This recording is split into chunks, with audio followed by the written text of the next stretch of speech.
کیا آپ نے کبھی چڑیا گھر کا نام سنا ہے؟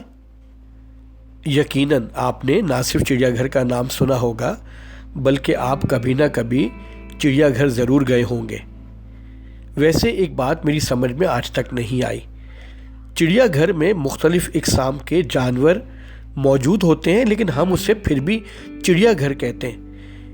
اس سوال کا مجھے آج تک جواب نہیں ملا۔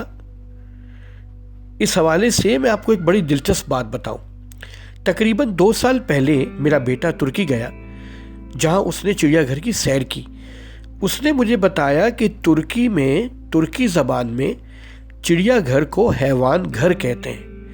مجھے حیوان گھر چڑیا گھر سے زیادہ مناسب لفظ لگا۔ اس پر آپ بھی سوچئے گا۔ خدا نے کائنات بنائی اور انسان نے بنی کہانیاں۔ میں ہوں سہیل محمد علی اور آپ دیکھ رہے ہیں ہمارا چینل سوشل پرنٹس۔ آج کی کہانی چڑیا گھر کی کہانی، میرا مطلب حیوان گھر کی کہانی ہے۔ وہ جگہ جہاں مختلف جانوروں کو ایک جگہ پنجروں میں رکھا جاتا ہے۔ حیوان گھر ہمیشہ سے میرے لیے ایک دلچسپی کی جگہ رہی ہے۔ حیوان گھر میں ہمیں جانوروں کو قریب سے دیکھنے کا موقع ملتا ہے، ان کی حرکتوں کا مشاہدہ کرنے کا موقع ملتا ہے۔ ہمیں جانور کیوں اچھے لگتے ہیں؟ اس کا کوئی واضح جواب میرے پاس نہیں ہے، لیکن ایک بات تو ہے، آپ اتفاق کریں گے کہ ہم جانوروں سے بہت کچھ سیکھ سکتے ہیں۔ یہ ہماری طرح سوچ تو نہیں سکتے، لیکن اپنی جبلت میں رہتے ہوئے بہت سی صلاحیتوں کے مالک ہوتے ہیں۔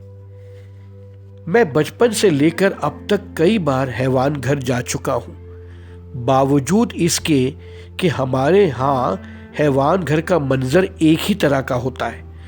بہت سے پنجروں میں مختلف اقسام کے جانور ایک جگہ ڈال دیے جاتے ہیں، اور کچھ ایسے جانور بھی ہیں جنہیں پنجروں میں تو نہیں رکھا جاتا لیکن جالی نما 4 دیواری میں ذرا کھلی فضا میں ان کو رکھا جاتا ہے، لیکن وہ ماحول بھی انسان کا بنایا ہوا ہے، لہٰذا آپ اسے مصنوعی ماحول ہی کہہ سکتے ہیں۔ اس بار جب میں حیوان گھر گیا تو میرے دل کی کیفیت کچھ عجیب سی تھی۔ میں نے سوچا کہ میں نے حیوان گھر کے ماحول کو اور یہاں موجود جانوروں کو ہمیشہ اپنی نظر سے دیکھا ہے، کیوں نہ اس بار اس ماحول کے حوالے سے اور یہاں پر موجود جانوروں کے تجربات کو ان جانوروں کے اپنے زاویے سے جانا جائے۔ اس کے لیے ضروری تھا کہ کسی ایک جانور کا انتخاب کر لیا جائے اور یہ تصور کر لیا جائے کہ ان تمام جانوروں کا ایک نمائندہ میں نے چن لیا اور اس سے گفت و شنید کی جائے۔ اس موقع پر جس جانور کا خیال میرے ذہن میں سب سے پہلے آیا، میں اس کے پنجرے کے سامنے موجود تھا۔ جی ہاں، میں ایک بندروں کے پنجرے کے سامنے کھڑا تھا۔ ویسے تو بہت سے جانور موجود تھے لیکن ان میں بندر مجھے ان سب میں زیادہ ذہین اور با اعتماد لگا۔ چند لمحوں کے لیے مجھے یہ فکر لاحق ہوئی تھی کہ یہ میری زبان کیسے سمجھے گا، لیکن اگلے ہی لمحے مجھے جواب ملا میرے اپنے دل سے آواز آئی کہ دل سے جو بات نکلتی ہے اثر رکھتی ہے۔ بس یہی خیال تھا کہ جس نے مجھے پر اعتماد کیا، اور میں آگے بڑھا اور میں نے آگے بڑھ کر ایک بہت ہی پھرتیلے بندر کے سامنے چند سوالات رکھ دیے جو آپ کے سامنے میں گوش گزار کرنا چاہوں گا۔